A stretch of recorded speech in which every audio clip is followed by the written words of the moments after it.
सभी प्यारे प्यारे विद्यार्थियों को नववर्ष की हार्दिक शुभकामनाएं। मैं डॉक्टर राजेश यादव एक बार पुनः अपने YouTube चैनल में आप सभी का हार्दिक स्वागत करता हूं, अभिनंदन करता हूं। प्यारे विद्यार्थियों, NMMS national means cum merit scholarship की परीक्षा हेतु हम तैयारी कर रहे हैं और इसी के अंतर्गत जो अक्षर श्रेणी थी, संख्या श्रेणी थी, उनका हमने अध्ययन कर लिया था। इसके बाद आज की इस क्लास में, ये चौथी क्लास है हमारी, और इस क्लास में हम क्लासिफिकेशन को लेने वाले हैं। क्लासिफिकेशन का मतलब होता है वर्गीकरण, यानी जो ग्रुप दिया हुआ है चार का, उन चारों ऑप्शंस में से हमें विजातीय पद को छांटना होता है। जो पद हमारे सामने है, जो पद हमें दिए गए हैं, उन पदों में से तीन में किसी न किसी प्रकार से संबंध है, आपस में किसी भी प्रकार से, गुण धर्म या किसी भी दृष्टि से हम कहें, वो तीन है, उनमें कोई समानता है। लेकिन जो चौथा पद है वो उनसे अलग है, किसी भी दृष्टि से हो सकता है, वो सब में अलग अलग होगा। काफी उदाहरणों को हम देखेंगे तो हमें पता चलेगा कि किस तरह से यह अलग पद हमें छांटना है। और बेहद आसान टॉपिक है। कुछ प्रश्न तो आपको देखते ही यूं लगेगा हाँ ये अलग है। कुछ प्रश्नों में ऐसा भी हो सकता है कि दो ऑप्शन हमें सही लग सकते हैं। तो ऑब्जेक्टिव जो क्वेश्चन होते हैं उनका सबसे मेन यही होता है कि सर्वोत्तम, जो सर्वोत्कृष्ट विकल्प होता है, सबसे सही जो विकल्प होता है, जो सब सही के सबसे नजदीक विकल्प होता है, उसको हमें चुनना होता है, यानी जिसमें सही लॉजिक लगा हो, वह विकल्प हमें चुनना है। और उसी विकल्प का हमें जो OMR शीट है उसमें गोला काला करना है। आप इतनी सर्दी के बावजूद अपने लक्ष्य की तरफ जुटे हुए हैं, ये काबिले तारीफ है। आपके मैसेज आते हैं तो मन प्रसन्न होता है और अगली क्लास आपके लिए करने का जो प्रेरणा मिलती है, उसी प्रेरणा के तहत बिजी शेड्यूल में से भी समय निकालकर और आपके लिए फिर से मैं उपस्थित हूं एक बार पुनः। यदि आप चैनल पर नए हैं तो चैनल को सब्सक्राइब कर लें, ताकि जब भी क्लास अपलोड हो तो आपको नोटिफिकेशंस मिल जाएं। बेल आइकन को प्रेस कर लें और वीडियो को ज़्यादा से ज़्यादा अपने साथियों तक शेयर करें, ताकि अधिक से अधिक बच्चे इससे लाभान्वित हो सकें। गवर्नमेंट स्कूल के बच्चे जिनके पास सुविधाएं अब बहुत हो गई हैं, पहले बहुत ज़्यादा नहीं होती थी, लेकिन अभी भी बहुत सारे बच्चे हैं जो सिर्फ फोन को मनोरंजन का साधन समझते हैं। लेकिन आपदा में अवसर तलाशने वाले जो बच्चे हैं, और मैं ये कहूँगा समझदार बच्चे हैं, वो इसी फोन को अपना हथियार बना लेते हैं, सफलता के लिए सीढ़ी बना लेते हैं। तो चलिए बिना समय गंवाए और आज की क्लास शुरू करते हैं। और इससे पहले पिछली क्लास में पांचवें प्रश्न के बारे में कमेंट आया था किसी बच्चे का कि सर पांचवा समझ में नहीं आया, तो एक बार देखते हैं पांचवा क्या है, और उसके बाद हम आगे विजातीय पद छांटने की प्रक्रिया को शुरू करेंगे। तो आइए देखते हैं जो पिछली क्लास का पांचवा प्रश्न क्या था। पांचवा प्रश्न ये रहा, और इसमें देखते हैं किस तरह से क्या संबंध है। इनमें था कि ये जो अक्षरों की श्रेणी है, इस अक्षरों की श्रेणी में, श्रृंखला में, सीरीज में हमें जो बीच का विलुप्त पद है इसको ढूंढना है। और चार ऑप्शन हमारे पास दिए हुए हैं। जो रिलेशन इस और इसके बीच में है, जो रिलेशन इस और इसके बीच में है, वही और इसके बीच में मिलेगा, और वही रिलेशन इनके बीच में मिलेगा। पहले का पहले के साथ, दूसरे का दूसरे के साथ, तीसरे का तीसरे के साथ संबंध हम तलाशने की कोशिश करेंगे और देखते हैं क्या संबंध हमें मिलता है। चलिए, पहला H, और H के बाद हम L की बात करें तो कितने वर्ण छोड़ने के बाद आता है, कितने प्लस करें तो आता है, काउंट करें। GHIJKL प्लस 4 हमने कर दिया तो L आ गया।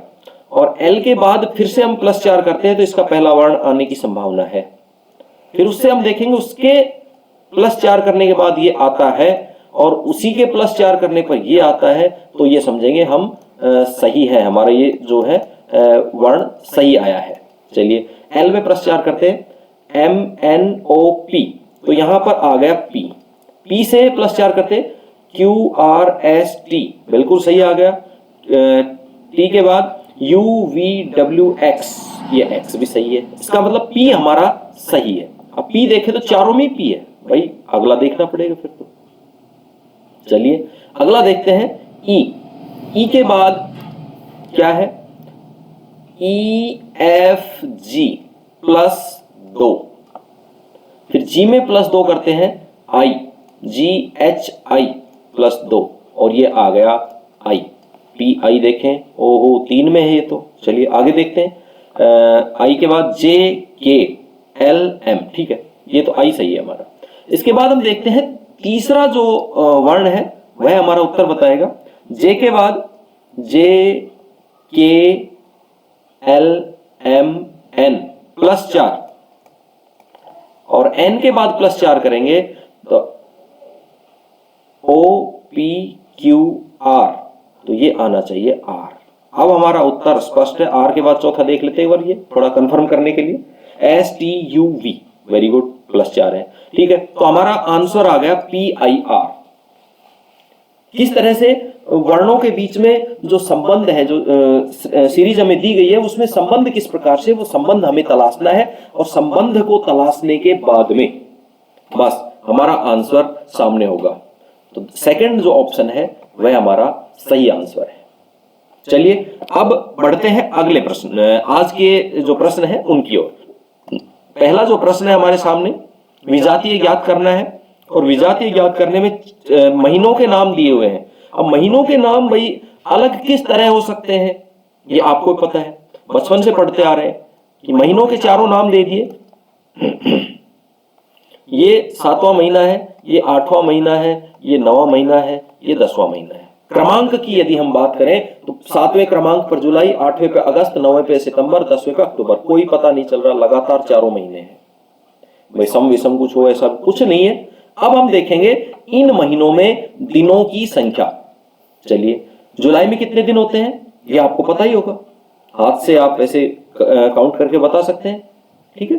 हाथ मुट्ठी बंद करें और पिछले हिस्से में अंगुलियों का जो पिछला हिस्सा है, इसमें ये जो हड्डी खड़ी है, इसमें बीच में गड्ढा है, इनको काउंट करते हैं, ऊपर जो आए वो 31 महीना और नीचे जो आए 30। चलिए जुलाई में कितने दिन होते हैं, बिल्कुल सही है, 31 होते हैं। अगस्त में कितने होते हैं, 31 होते हैं। सितंबर में कितने होते हैं, 30 होते हैं। अक्टूबर में कितने होते हैं, 30 होते हैं। 30 होते हैं नहीं, बिल्कुल सही है आपका। अब आपको आंसर मिल गया है।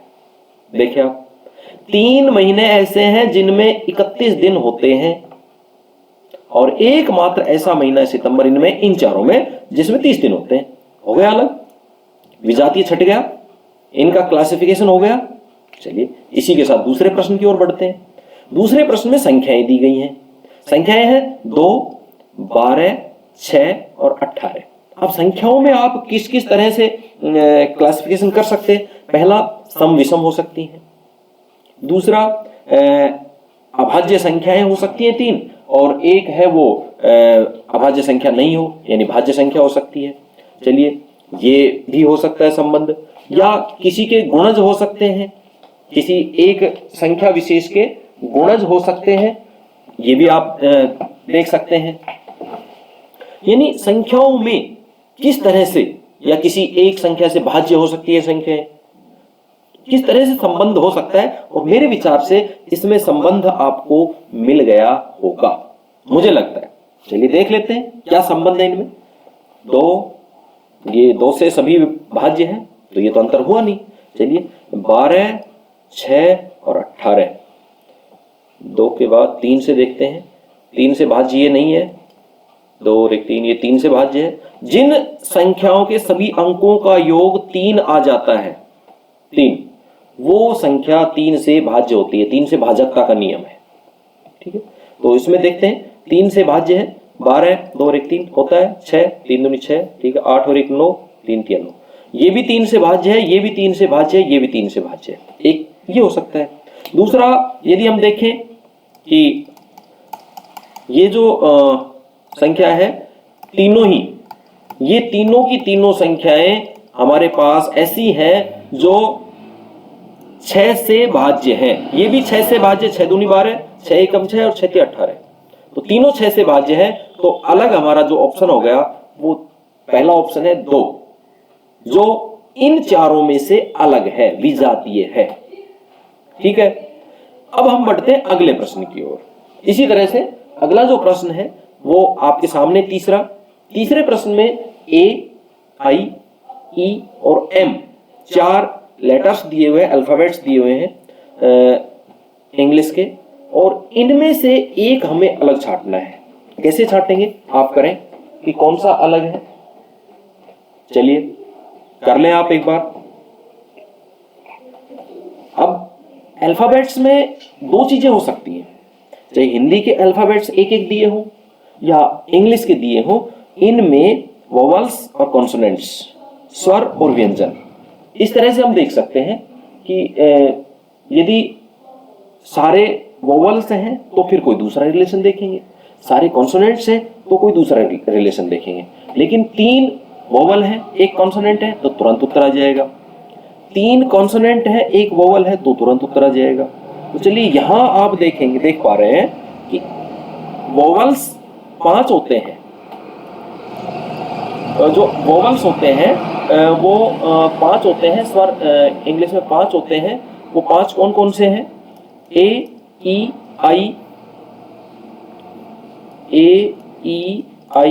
O, U, ये 5 जो है वो वोवल्स होते हैं। और 5 वोवल्स में से यहाँ पर A भी वोवल है, I भी वोवल है और E भी वोवल है। 3 स्वर है और M है वो कॉन्सोनेंट है, व्यंजन है। इस प्रकार से जो हमारा आंसर होगा चौथा M।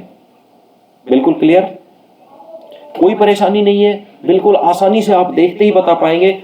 और अगला जो है वो रिलेशंस पर है। आप देखें कि दादा, दादी, मामी और पिता, चौथा प्रश्न, बताएं कौन सा उत्तर हो सकता है? दादा, दादी, मामी और पिता,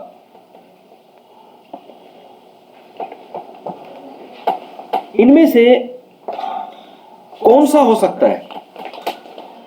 देखिए, दादा पुल्लिंग है, दादी स्त्रीलिंग है, मामी स्त्रीलिंग है, पिता पुल्लिंग है। अब 2 पुल्लिंग 2 स्त्रीलिंग, ये तो बात नहीं बनी। ये जो दादा है, दादी है और पिता है, ये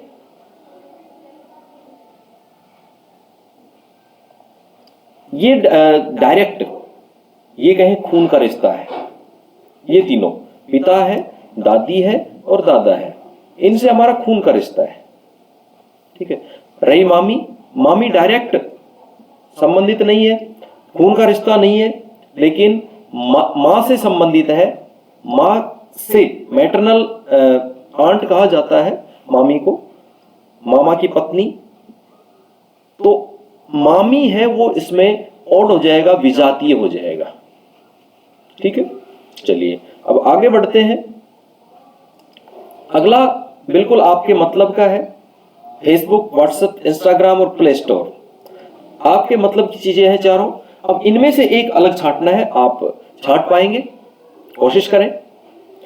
Facebook, WhatsApp, Instagram, play store, play store. चलिए अब बताइए आप, 4 ऑप्शन है। पहला फेसबुक है, इनके बारे में तो अच्छी जानकारी, मेरे से ज्यादा जानकारी आपको। तो कौन सा अलग है? इंस्टाग्राम अलग है, ये तो गांव है। व्हाट्सएप, फेसबुक, प्ले स्टोर,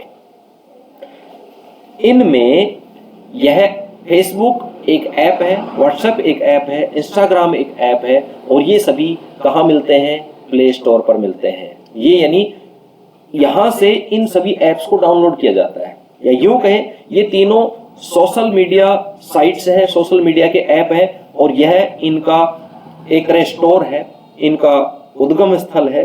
जहां से ये इनको डाउनलोड किया जाता है, इसलिए प्ले स्टोर है, इनमें अलग हो जाता है। आगे बढ़ते हैं अगले प्रश्न की ओर। यह इस तरह के जो प्रश्न होते हैं वो बहुत सारी तरह की जानकारियों को समेटे होते हैं, कोई एक विषय को लेके इनकी तैयारी नहीं कर सकता। ये आपकी समग्र मानसिक योग्यता को चेक करते हैं इस तरह के प्रश्न। इनमें एक तरह के प्रश्न नहीं होते हैं, यानी सभी तरह के जो कॉमन सेंस होती है एक बच्चे की, उस बच्चे की कॉमन सेंस को चेक करने के लिए इस तरह के प्रश्न पूछे जाते हैं। तो इनमें हमें सजग रहना है और सजग रहकर इनके उत्तर देने की कोशिश करनी है।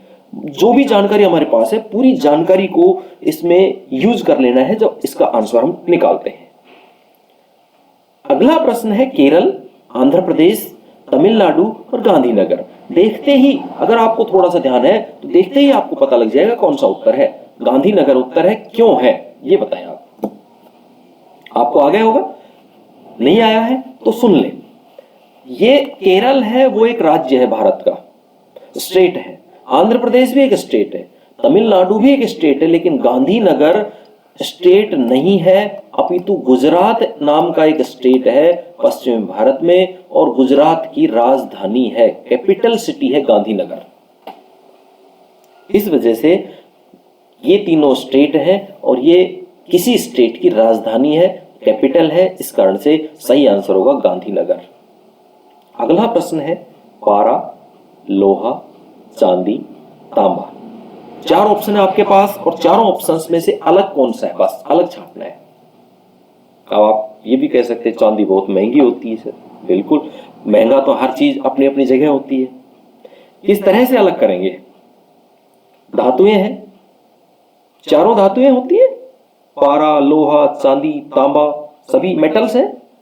चलिए, मेटल्स हैं, बट जो पारा है वो ऐसी मेटल होती है, ऐसी धातु होती है जो हमेशा किस अवस्था में पाई जाती है? द्रव अवस्था में पाई जाती है। बाकी लोहा ठोस होता है, चांदी ठोस होती है, तांबा ठोस होता है। लोहा से याद आया कि एक बार एक बच्चे ने गुरुजी से पूछा, बोले गुरुजी आप ये बताएं 1 किलो लोहा भारी होता है या 1 किलो रुई? बोला भाई 1 किलो, दोनों बराबर ही है। 1 किलो लोहा वो 1 किलो है और रुई 1 किलो, दोनों बराबर है। भारी हल्का भारी कैसे होगा? बोले नहीं गुरुजी, वो लोहा भारी है, रुई हल्की है। गुरुजी बोले नहीं भाई, ये तो बिल्कुल, जब आप द्रव्यमान उसका बता रहे हो, आप उसका वजन बता रहे हो, तो वजन में बराबर हो गए। हल्के भारी कहाँ होंगे? हल्के भारी तब होंगे ना जब वजन अलग होगा, और वजन तो एक ही है। लोहा भी 1 किलो है और रुई भी 1 किलो है। बच्चा मानना नहीं, बोला नहीं साहब, ये तो रुई है वो हल्की होती है, लोहा भारी होता है। बोला नहीं ऐसा कुछ नहीं है। बोला सर एक काम करो, मैं आपको 1 किलो लोहा फेंक के मारता हूं और मेरे आप 1 किलो रुई फेंक के मारो, बताओ कौन सी हल्की होगी? तो ये बात है, लोहा, चांदी और तांबा तीनों ठोस अवस्था में पाए जाते हैं और पारा है वो किस में पाया जाता है? द्रव अवस्था में। हंसते मुस्कुराते हुए पढ़े, तनाव नहीं लेना है। तनाव लेके तो एक भी प्रश्न नहीं हल होगा। और परीक्षा के लिए भी आपको बता दूं कि परीक्षा के समय भी ये नहीं पहाड़ टूट रहा है और नहीं हुआ तो क्या होगा, कुछ नहीं होगा। आप परीक्षा में बैठ रहे हैं, ये आपको एक अपॉर्चुनिटी मिल रही है। आप OMR शीट का अभ्यास करके जरूर परीक्षा देने जाएं। परीक्षा देने के लिए, परीक्षा देना भी एक अपने आप में एक अलग अनुभव होता है, एक नया अनुभव होता है। उस अनुभव को अच्छी तरह से महसूस करें, अच्छी तरह से उसको लें, एक चुनौती के रूप में लें। तैयारी के टाइम पे तैयारी करें, लेकिन पेपर के टाइम पे उस टेंशन को बीच में नहीं लाना है। अगर आप टेंशन लेंगे तो निश्चित रूप से प्रश्न हल नहीं होंगे, जो आते हुए प्रश्न है वो गलत होंगे। अगला प्रश्न हम लेते हैं। अगला प्रश्न 8वां है। इसमें 4 ऑप्शन आपके सामने है, पाली, उदयपुर, नीमच और भरतपुर। पाली, उदयपुर, नीमच और भरतपुर। आप देख रहे होंगे कि जिलों के नाम है। अब राजस्थान के जिले तो आपने पढ़ ही रखे होंगे। अब कौन सा जिला नहीं है? नए जिले बने उनसे कोई मतलब नहीं है, ये पुराने जिलों के नाम है और वो ये जिले अब भी जिले ही हैं। चलिए अब आप बताएं कौन सा ऑप्शन सही होगा। पाली, उदयपुर, नीमच और भरतपुर। आपका उत्तर आ गया होगा। नीमच है वो मध्य प्रदेश का जिला है, राजस्थान का जिला नहीं है, इस कारण से नीमच इसका सही उत्तर होगा। अगला प्रश्न आपके सामने रंगों के नाम दिए हुए हैं, लाल रंग, नीला और सफेद, 4 ऑप्शन है। देखते ही उत्तर मिल गया होगा आपको, देखते ही। अब बताओ इसमें कहीं अंतर हो तो। सही आंसर है रंग। कैसे? क्योंकि ये रंग है और ये तीनों रंगों के नाम है। लाल भी रंग होता है, नीला भी रंग होता है, सफेद भी रंग होता है, लेकिन रंग रंग नहीं होता। बस ठीक है, तो रंग इसका सही आंसर। अगला है प्रश्न, उसमें KPUT। अभी जो पहले ऊपर हमने पढ़ा था, दूसरे तीसरे नंबर पर प्रश्न था अल्फाबेट का, उसी की तर्ज पर वह स्मॉल लेटर्स थे या कैपिटल लेटर्स है। अब बताएं आप कौन सा उत्तर होगा। बिल्कुल सही है आपका उत्तर, और इसका उत्तर होगा यू। क्यों? क्योंकि ये एक वोवल है, बाकी सारे कॉन्सोनेंट्स हैं। अगले प्रश्न की ओर बढ़ते हैं। 11वां प्रश्न कह रहा है कि चावल, मक्का, गेहूं, तिल, कौन सा उत्तर होगा। अब आप कहेंगे गेहूं की रोटी बनती है, मक्का की रोटी बनती है, लेकिन चावल की रोटी नहीं बनती। ठीक है, आपकी बात मान लेते हैं, लेकिन तिल की क्या रोटी बनती है। ठीक है, तो ऑप्शन कैसे होगा, कैसे देखेंगे हम कि कौन सा सही है, अलग कौन सा है। सही का मतलब यहाँ इन चारों में से किन्हीं 3 को एक साथ बैठाना पड़ेगा हमें, किसी भी दृष्टि से बैठाएं, एक साथ बैठाना पड़ेगा, तभी उत्तर हो पाएगा। चावल भी सफेद होते हैं, तिल भी सफेद होते हैं, गेहूं भी सफेद होते हैं। गेहूं तो गेहुआ होते हैं ना, और मक्का पीली होती है। ये भी हाँ, बात तो आपकी सही है। मक्का के दाने सबसे मोटे होते हैं, बाकी सब बारीक बारीक होते हैं। कई हमारा जो मस्तिष्क है, दिमाग है, वो चारों तरफ से सोचना चाहिए, चारों ऑप्शन के बारे में ढंग से सोचना चाहिए। अब चलिए सही आंसर इसका क्या होगा। चावल से तेल नहीं निकलता, मक्का से तेल नहीं निकलता, गेहूं से तेल नहीं निकलता, तिल से तेल निकलता है। तिलहन फसल है, तिल है वो तिलहन है, और ये गेहूं, मक्का, चावल ये खाद्यान्न है, जो खाद्यान्न तिल भी है, लेकिन ये तिलहन है, इससे तेल निकलता है, इनसे तेल नहीं निकलता, इसलिए सही आंसर होगा तिल।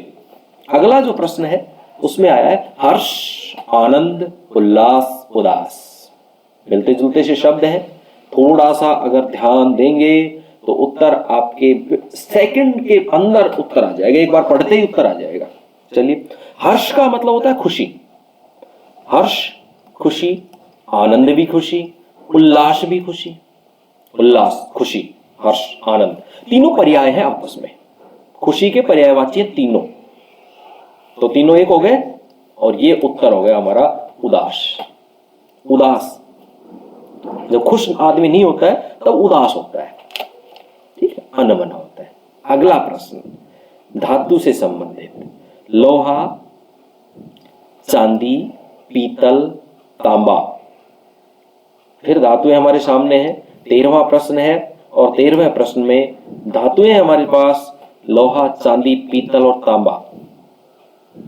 कैसे उत्तर निकालेंगे हम, देखें, तांबा भी है, चांदी भी है, लोहा भी है, पीतल भी है।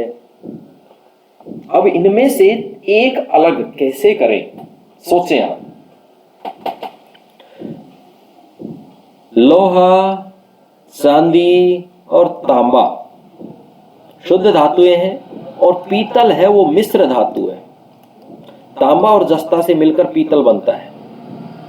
तांबा और जस्ता को मिलाते हैं तब पीतल बनता है, इसलिए पीतल है वो मिश्र धातु है, और बाकी सारी शुद्ध धातुएं हैं। आ गया आंसर।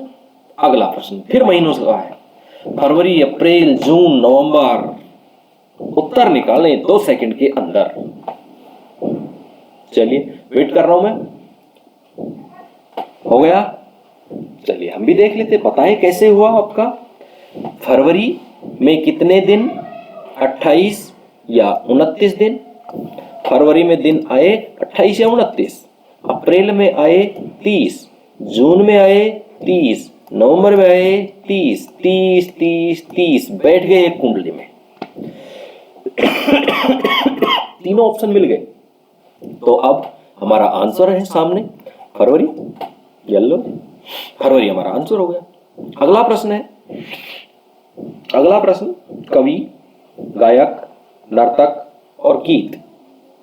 इसमें चारों ऑप्शन एक जैसे दिख रहे हैं लेकिन है नहीं। गीत एक विधा है, गीत एक विधा है और ये सारे कलाकार हैं। नर्तक नृत्य करने वाला व्यक्ति कलाकार, गाने वाला गीत गाने वाला गायक, कविता करने वाला कवि और गीत है वो भाववाचक संज्ञा है। ये सारी व्यक्तिवाचक संज्ञाएं, सॉरी जातिवाचक संज्ञाएं हैं। ठीक है, संज्ञाएं हैं। चलिए अगला जो प्रश्न है वह है जयपुर, गांधीनगर, गांधीनगर दोबारा आ गया भाई, फेवरेट है आपका, और चित्तौड़गढ़ और भोपाल। अब देखें आप कैसे इनको अलग कर पाते हैं आप। राजस्थान में जयपुर भी है, चित्तौड़गढ़ भी है भाई,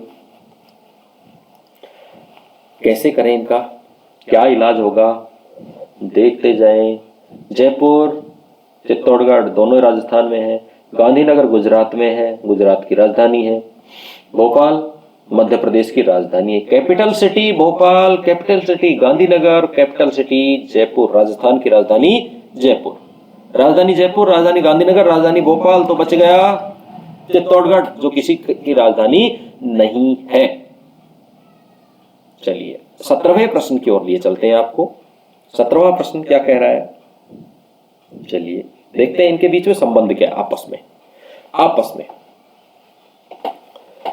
यू वी यानी इधर बढ़ रही है series, U V W X Y, एक एक छोड़ के, यानी +2 किया, +2 किया और इधर बढ़ी, L M N O P Q +2, R P Q R S +1, O P नहीं +1 ही है भाई इसमें, O P Q R S +2, sorry +2, ठीक है, सेम, दोनों सेम रिलेशन हो गए।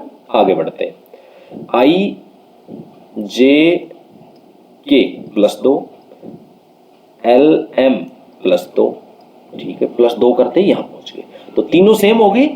इसको देखते हैं, I J K L M N O P, N O P series बिल्कुल दिशा एक ही है, दिशा एक है, एन ओ पी, लेकिन यहाँ +1, यहाँ +1 और यहाँ सब में +2 थे, तो तीनों एक जैसे हो गए और ये चौथा जो ऑप्शन है हमारा सही आंसर हो गया। अंतर किस तरफ बढ़ रहा है, ये भी हो सकता था कि यहां इस तरह लिख देते कि N O P Q R, अंतर वही +2 हो जाता, लेकिन ये सीरीज इस तरह बढ़ती तो भी अलग हो जाता, क्योंकि 3 में हमें किसी तरह से रिलेशन ढूंढना है, किस तरह से है उसको पकड़ के और हमें अपना आंसर निकालना है। चलिए आगे बढ़ते हैं। अगला जो प्रश्न है 18वां प्रश्न, वो क्या कह रहा है। 18वें प्रश्न में देखें आप क्या रिलेशन हो सकता है, 169, 343, 144 और 324, देखें क्या है इनके बीच में संबंध,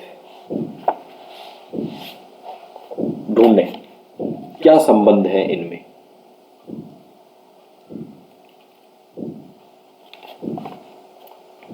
संख्याएं हैं और संख्याओं के बीच में संबंध ढूंढना है हमें, क्या संबंध है।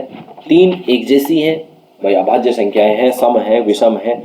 सम विषम देख लेते हैं, चलो सबसे पहले ये विषम, ये विषम, ये सम और ये सम, नहीं बनेगी बात। चलिए और क्या हो सकता है,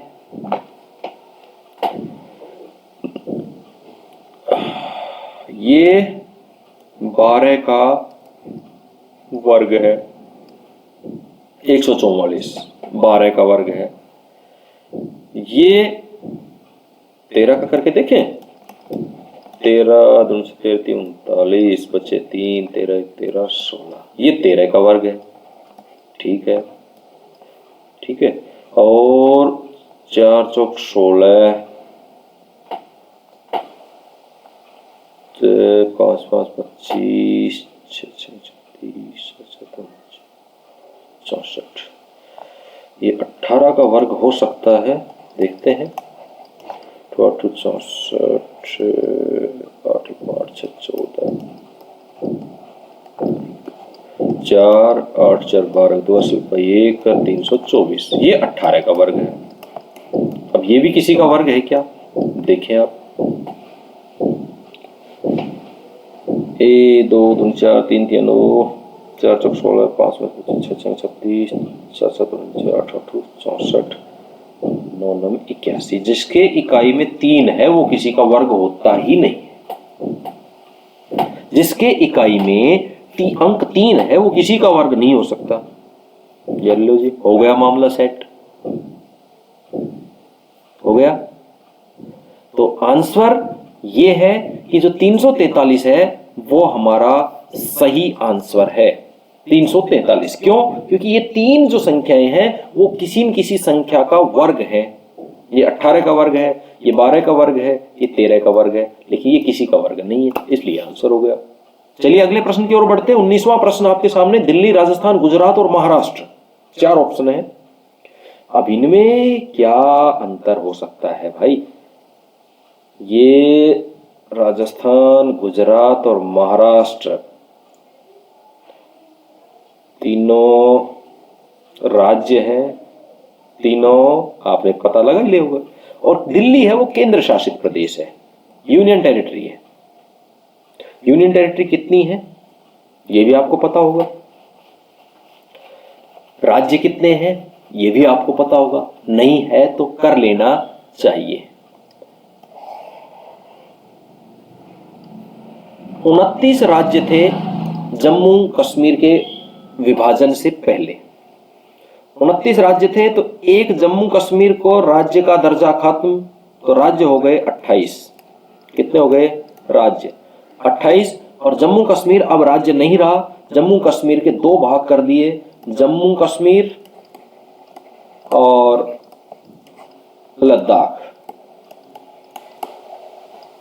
अब जो लद्दाख है वो केंद्र शासित प्रदेश है, जम्मू कश्मीर भी केंद्र शासित प्रदेश है। जम्मू कश्मीर जब राज्य था उस समय 29 राज्य और 7 केंद्र शासित प्रदेश होते थे, तो 7 में +2 कर दिए तो केंद्र शासित प्रदेश हो गए 9। केंद्र शासित प्रदेश हो गए 9। लेकिन बाद में 2 जो केंद्र शासित प्रदेश थे उनको मिलाकर 1 कर दिया गया, वो थे दादरा नगर हवेली और दमन व दीव। दमन व दीव ये 2 थे, एक था दूसरा था, दादरा नगर हवेली अलग था, दमन और दीव अलग था। तब 9 केंद्र शासित प्रदेश हो गए थे। लेकिन अब 9 केंद्र शासित प्रदेश नहीं होकर, क्योंकि 2 का 1 हो गया तो 1 कम हो गया, और 1 कम हो गया तो केंद्र शासित प्रदेश हो गए 8। ये 8 केंद्र शासित प्रदेश, ये हमें ध्यान रखने हैं कौन कौन से हैं। पहला जो केंद्र शासित प्रदेश है वो है हमारा दिल्ली। दिल्ली जो पूर्ण राज्य की मांग कर रहा है। दूसरा चंडीगढ़। चंडीगढ़। तीसरा ये जो मैंने लिखा, चलो इसको बाद में ले लेते हैं। तीसरा है अंडमान निकोबार द्वीप समूह। द्वीप समूह। चौथा है लक्षद्वीप। 5वां है जम्मू कश्मीर। और 6ठा है लद्दाख। 1 2 3 4 5 6। और 7वां है पांडिचेरी। पांडिचेरी। और 8वां है हमारा ये जो पूरा 1 है। ये 8 है हमारे क्या केंद्र शासित प्रदेश, यूनियन टेरिटरी। इनका हमें ध्यान रखना है कि ये केंद्र शासित प्रदेश आज की जो संख्या हम देखें वो 8 केंद्र शासित प्रदेश है, 28 राज्य हैं। उनके नाम भी हमें पता होने चाहिए, उनकी कैपिटल्स। आपने देखा होगा कि जो विजातीय छांटने में हमसे पूछा गया, कहीं कैपिटल्स दी गई, कहीं राज्य दिए गए। तो अभी जो प्रश्न हमारा चल रहा है वहाँ पर राज्य और केंद्र शासित प्रदेश की बात चल रही थी, तो राज्य और केंद्र शासित प्रदेश देकर भी प्रश्न पूछा गया है। तो ये चीजें हमें ध्यान रखनी है। चलिए आगे बढ़ते हैं। अगला जो प्रश्न है वो प्रश्न आपके सामने, और प्रश्न में आकृतियां दी गई हैं। 4 तरह की आकृतियां आपके सामने बनी हुई हैं। ये 4 आकृतियां हैं। इन चारों आकृतियों को आप देखें और कौन सी आकृति इन किसी भी तरह से 3 समान है और चौथी है वो अलग है। किस तरह से अलग है वो आप देखें कि कौन सी आकृति अलग है, वो हमें बतानी है। देखें, एक ये है, एक ये है, एक ये है और एक ये है। ये जो 3 आकृतियां हैं, इन 3 आकृतियों में 4 भुजाएं हैं। 1 2 3 4, 1 2 3 4, 1 2 3 4। लेकिन इसमें 1 2 और 3, इसमें 3 ही भुजाएं हैं। जो त्रिभुज है वह हमारा अलग आकृति हो जाएगी इसमें, यानी 20वें प्रश्न का उत्तर होगा तीसरा वाला त्रिभुज। अगला जो प्रश्न है 7 11 13 4, इनमें आप देखेंगे 7 11 13 और 4, इनमें आप तुरंत देख के बता सकते हैं। एक पहला जो लॉजिक है वो आपका सम विषम का लग जाएगा कि एक संख्या सम है और बाकी सारी 3 है वो विषम है। वो सम कौन सी है? वो सम है हमारी 4। दूसरा जो लॉजिक है वो इसमें ये कि अभाज्य संख्याएं हैं 1 2 3, तीनों अभाज्य संख्याएं हैं और ये 4 है, ये अभाज्य संख्या है। तो चौथा ऑप्शन सही है, 4 नंबर हमारा ऑप्शन सही है। अगला जो प्रश्न है उसमें कुछ पद दे रखे हैं, सरपंच, सांसद, विधायक और पटवारी। इनमें चारों में से एक अलग है। अब वो अलग कौन सा है वो आपको देखना है। बताएं, चारों में से अलग जानते हैं, सरपंच गांव का मुखिया होता है, सांसद एक संसदीय क्षेत्र का प्रतिनिधि होता है जो संसद में उस क्षेत्र का प्रतिनिधित्व करता है, विधायक एक कॉन्स्टिट्यूएंसी का, एक विधानसभा क्षेत्र का प्रतिनिधि होता है जो विधानसभा में उस क्षेत्र का प्रतिनिधित्व करता है, और पटवारी जो जमीन को नापता है, जमीन संबंधी जो राजस्व का सबसे छोटा अधिकारी होता है, सबसे अंतिम अधिकारी होता है वो, या सबसे वर्कर अधिकारी जो सबसे काम फील्ड से जुड़ा हुआ वो होता है पटवारी। अब आप बताएं, साफ है कि सरपंच लोगों द्वारा चुना जाता है, सांसद लोगों द्वारा चुना जाता है, विधायक लोगों द्वारा चुना जाता है, पटवारी लोगों द्वारा नहीं चुना जाता है। ये सरकारी कर्मचारी होता है और ये तीनों लोक सेवक होते हैं। इसलिए पटवारी है इन चारों में से विजातीय हो गया, अलग हो गया, भिन्न हो गया। 23वां प्रश्न आपके सामने आकृतियों के नाम दिए गए हैं, वर्ग, आयत, कोण, त्रिभुज। इनमें से कौन सा उत्तर होगा जो इनमें से अलग होगा? कौन सा अलग है? वर्ग है, आयत है, कोण है, त्रिभुज है। आपका उत्तर आ गया होगा। वर्ग ये आकृति होती है जिसकी चारों भुजाएं बराबर होती हैं। आयत जिसकी आमने सामने की भुजाएं बराबर होती, 4 भुजाएं होती हैं। कोण कोई भी एक कोण इस तरह होता है, और त्रिभुज जिसकी 3 भुजाएं होती हैं।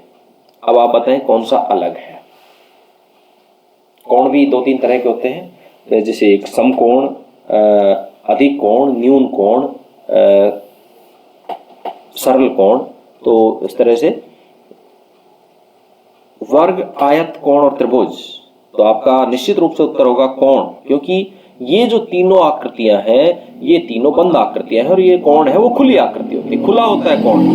तो ये कोण है हमारा, इसका सही आंसर होगा। अगला प्रश्न है पालक, आम, सीताफल, पपीता। खाने की चीजें आ गई।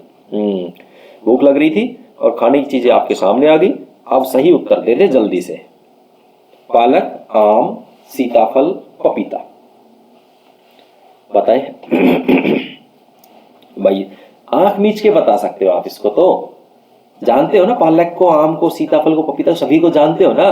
तो पालक है वो अलग है, सब्जी में आता है, पत्तियां हैं, और ये फल है, तीनों। बस आंसर आ गया। अगला फिर धातु है हमारे पास, सोना, चांदी, तांबा, पीतल। सोना, चांदी, तांबा, पीतल, जो पिछला प्रश्न था वही लॉजिक यहाँ लग जाएगा, क्योंकि तांबा है ना पीतल है वो पीतल है। कैसी धातु है? मिश्र धातु है, और यही ऑप्शन हमारा सही होगा। चलिए आगे बढ़ते हैं। उदयपुर, जोधपुर, इंदौर, बीकानेर, 4 ऑप्शन आपके सामने हैं। उदयपुर, जोधपुर, इंदौर, बीकानेर। दे सकते हैं उत्तर? बिल्कुल दे सकते हैं, क्यों नहीं दे सकते भाई। उदयपुर भी जिला है, जोधपुर भी जिला है, बीकानेर भी जिला है, इंदौर भी जिला है। ये क्या बात हुई भैया? अरे भैया, उदयपुर राजस्थान में, जोधपुर राजस्थान में, इंदौर मध्य प्रदेश में, बीकानेर राजस्थान में। ये राजस्थान, ये राजस्थान और ये राजस्थान, तो उत्तर हमारा इंदौर। अगला प्रश्न, 27वां प्रश्न आपके सामने। खेत, पुष्प, तना, जड़। खेत में सारी चीजें मिल जाती है, क्या बात, दिख गया। ये सभी वृक्ष के अवयव हैं, अंग हैं, और ये है ये जहां वृक्ष उगते हैं, खेत, तो अलग है बिल्कुल। अगला प्रश्न, गोवा, मध्य प्रदेश, चंडीगढ़, उत्तराखंड।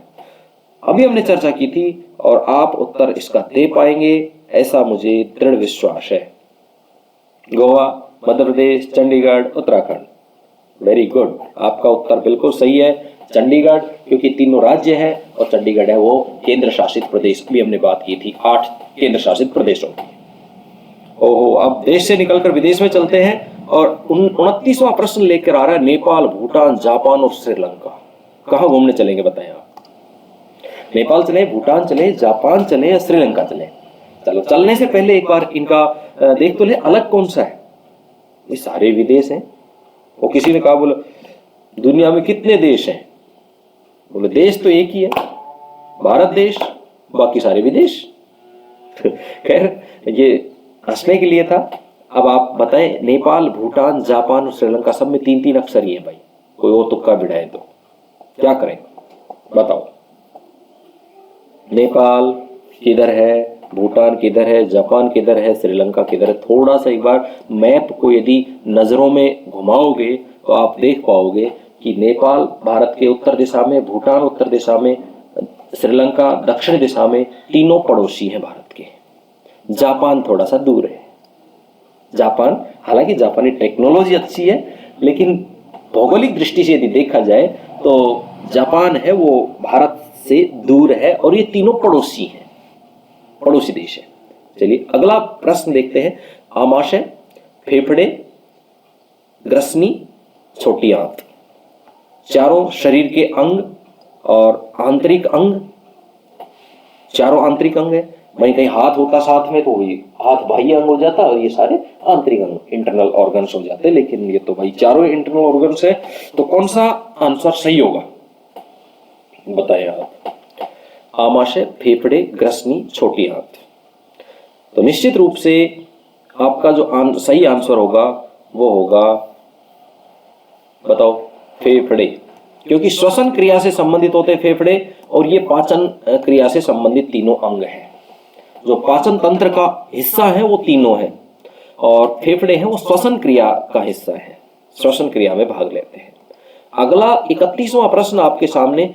अंक दिए गए हैं कुछ, और इन अंकों में से कौन सा हमारा सही आंसर होगा? ये 25 है, ये 10,000, ये 1,000 और ये 100। चलिए अब कौन सा उत्तर होगा हमारा? 25, 5 का वर्ग 25, 5 5 25, 10 का वर्ग 100, 10 का वर्ग 100, 10 नहीं 100, 100 का वर्ग 10,000। अब ये किसी का वर्ग नहीं है भाई। एक चीज और, अभी मैंने बताया था, इकाई में यदि 3 है तो वो कोई भी किसी भी संख्या का वर्ग नहीं होती। उसी तरह यदि किसी संख्या में 3 जीरो है तो वो किसी भी संख्या का वर्ग नहीं हो सकती है। 3 जीरो है, 1 है तो नहीं हो सकती है। जीरो सम संख्या में होंगे, देखो 2 है तो 10 का वर्ग, 4 है तो 100 का वर्ग, और 1,000 का वर्ग होगा जिसमें 6 जीरो होंगे। 5 जीरो यदि है, विषम संख्या में यदि जीरो है तो वो किसी भी संख्या का वर्ग नहीं हो सकती। एक के साथ की बात कर रहा हूं मैं, ठीक है। चलिए अब आगे बढ़ते हैं। चलिए अगला जो प्रश्न है वो अंग्रेजी अल्फाबेट का है, और इसमें ZWT। दिशा ये है, घट रहे हैं क्रम, नहीं सॉरी, दिशा अपन वही रखेंगे, बढ़ते क्रम वाली है ना। दिशा इधर है STUVW +3 XYZ 3, ठीक है, +3 ये हो गया। इसमें BCDE +3 FGH +3, ये भी +3 है।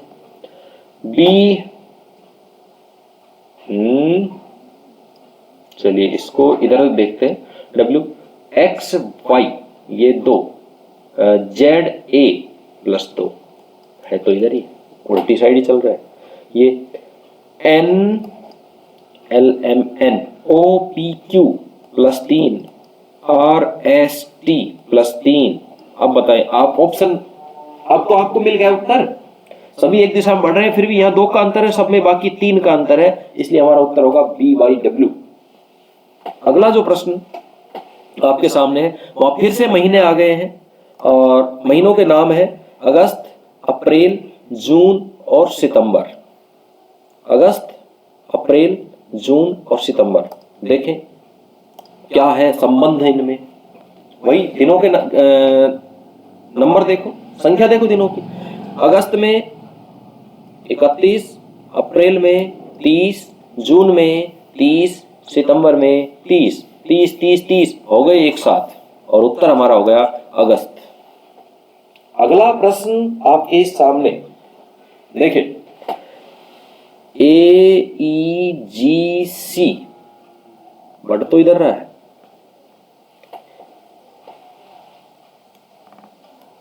HIJKLMN,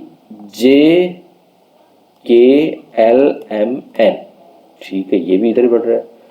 OPQRSTUV, ये भी इधर बढ़ रहा है।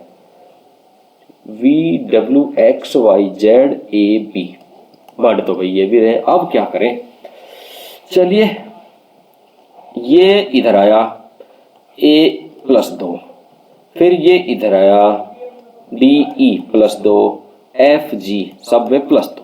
अब अंतर जहां गड़बड़ है वहां देखते हैं, सीरियल तो यही घूम रहा है। HIJ +2, JKL +2 और LMN +2, ठीक है। OPQ +2, RS +2, TUV +3, STUV 3 +3, ठीक है। VUVW और X +2, YZ +2, AB +2, तो ये उत्तर हमारा ये हो गया। अंतर हमें देखना पड़ेगा किस तरह से, क्या संबंध हम तीनों में बैठा सकते हैं, वो हमें बैठाना है, और उसके बाद जो बचा वो हमारा आंसर, जिसमें कुछ ना कुछ अलग मिलेगा, कैसे है वो हमें देखना है। चलिए अगला प्रश्न आपके सामने है 35 नंबर का। CFIL PSVX और JMPS ORUX, CDEF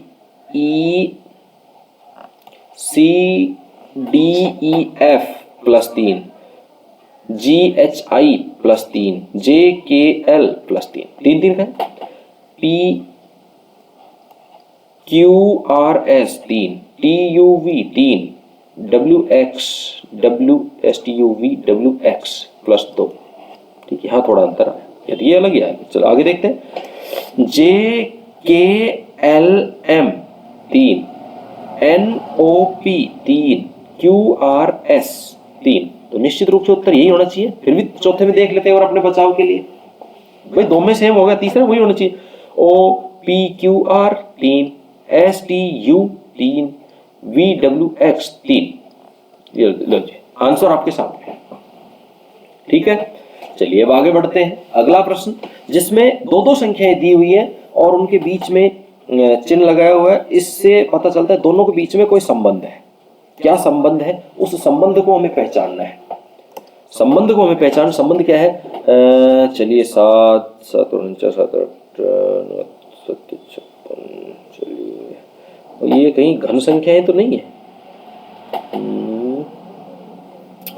चलो 81 गुना 9 नहीं भाई, हाँ 4 3 7 8 9, 9 से तो भाज्य है भाई ये। 81 9 नहीं बनेगा। 6 36 और 6 6 36, 6 36 80 बाई 3, 6 18 19 20 21। लो भाई ये तो 6 का क्यूब है, वर्ग नहीं क्यूब है, घन है। ठीक है, इसको देखते 8 को, 8 8 64 गुना 8, 8 चौक 32, 3 6 8 48 49 51, ये भी है भाई। ठीक है, ये भी है। अब अगली जो ये है 7 7 49 और 7 9 7 63, 6 7 चौक 28 29 30 4 34, ये भी है 443। ये 3 वर्ग है, ये तो हो ही नहीं सकती वर्ग। 9 9 81, 9 एकम 9, इकाई में 9 आता तो वर्ग होता नहीं है। तो 81 9 का वर्ग क्या होता, वो तो घन क्या होता वो देख लेते हैं। 9 एकम 9, 8 9 72, ये होता है यहाँ पे, तो सही होता। लेकिन अब चूंकि ये नहीं है, इसलिए हमारा जो सही आंसर होगा वो होगा 343 9। क्लियर? आगे बढ़ते हैं। देखो बेटा, बहुत ही आसान क्वेश्चन है, इनमें आपको उलझना नहीं है। देखते जाओ किस तरह का रिलेशन आपको लग रहा है, बस डिवाइड करके देख लो, डिवाइड हो जाएगा या नहीं होगा। कैसे हो रहा है डिवाइड? किसी भी तरह संख्याओं को, शब्दों को, शब्द दिए हुए आपके सामने। 37वां प्रश्न, टेलीविजन, सिनेमा, रेडियो, अभिनय। देखें इसमें किस तरह से आप कर पाएंगे। 4 ऑप्शन है और चारों ऑप्शंस में से टेलीविजन, सिनेमा, रेडियो और अभिनय,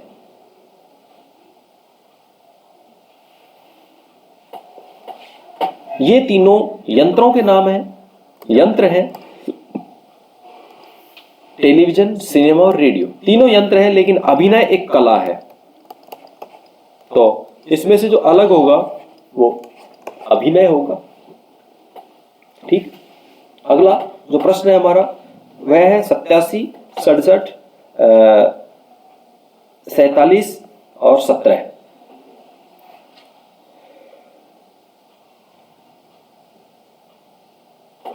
सबके इकाई में 7 है। सबकी इकाई में 7 है। चलिए, तो फिर संख्याओं में और क्या संबंध हो सकता है? सबकी इकाई में 7 है, सभी विषम है, ये तो नहीं हो सकता। चलिए, अभाज्य संख्याएं बताएं आप। अभाज्य संख्याएं देखें आप, अभाज्य संख्याएं तो नहीं है। 87 देखें, 7 दूनी 14, 1 15, 15 5 1 6, ये तो 3 से और 3 से विभाज्य है। 3 दूनी 6, 2 29 27 29, 87। तो यह भाज्य संख्या है और ये सारी अभाज्य संख्याएं हैं, और अभाज्य संख्या होने के कारण एक ग्रुप हो गया और आंसर हमारा सही हो गया। कौन सा? 87, ये हमारा सही आंसर है। चलिए आगे बढ़ते हैं और कुछ एक प्रश्न और लेते हैं। 39 और 40, चल 2 प्रश्न और हैं, इनको और लेते हैं, फिर आज की क्लास को देंगे विराम। BGLX LQ MRWB INSX EJNR, क्या संबंध हो सकता है? चलिए, BCDEFG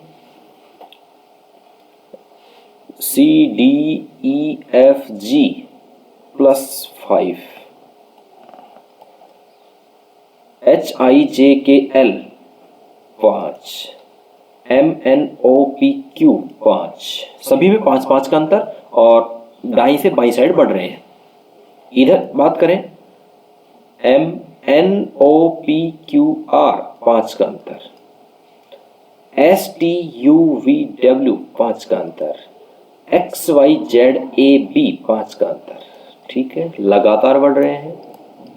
IJKLMN 5 का अंतर, OPQRS 5 का अंतर, TUVWX 5 का अंतर। तो निश्चित रूप से उत्तर यही होगा, लेकिन एक बार देखें तो सही क्या है। FGHIJ 5 का अंतर, कहीं ये भी ऐसा ही हो, देख तो ले, KLMN, KLMN, 4 का अंतर यहाँ पे, OPQR, यहाँ 4 का अंतर, बस यही अंतर है। इसलिए चौथी जो सीरीज है वो इस ग्रुप से अलग है और इसका सही आंसर होगा चौथा, EJNR। 40वां प्रश्न और आज की क्लास का बच्चों अंतिम प्रश्न। आपके पास बुक है, उसमें से आप प्रश्नों को करें।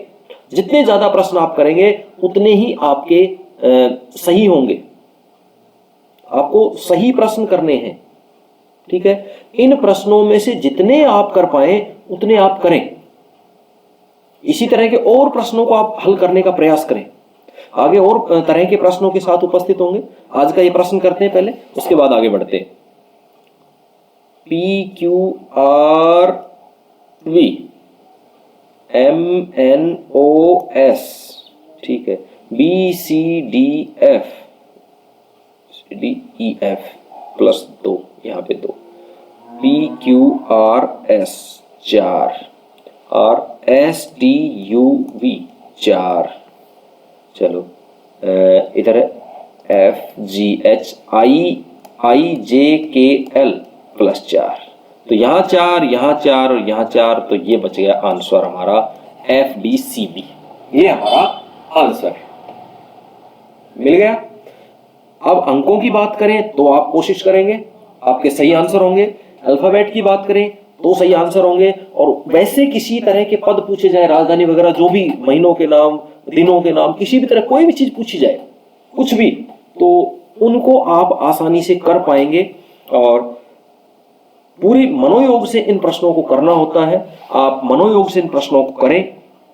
कहीं भी कठिनाई हो निसंकोच आप पूछ सकते हैं, कहीं भी आपकी मनाही नहीं है।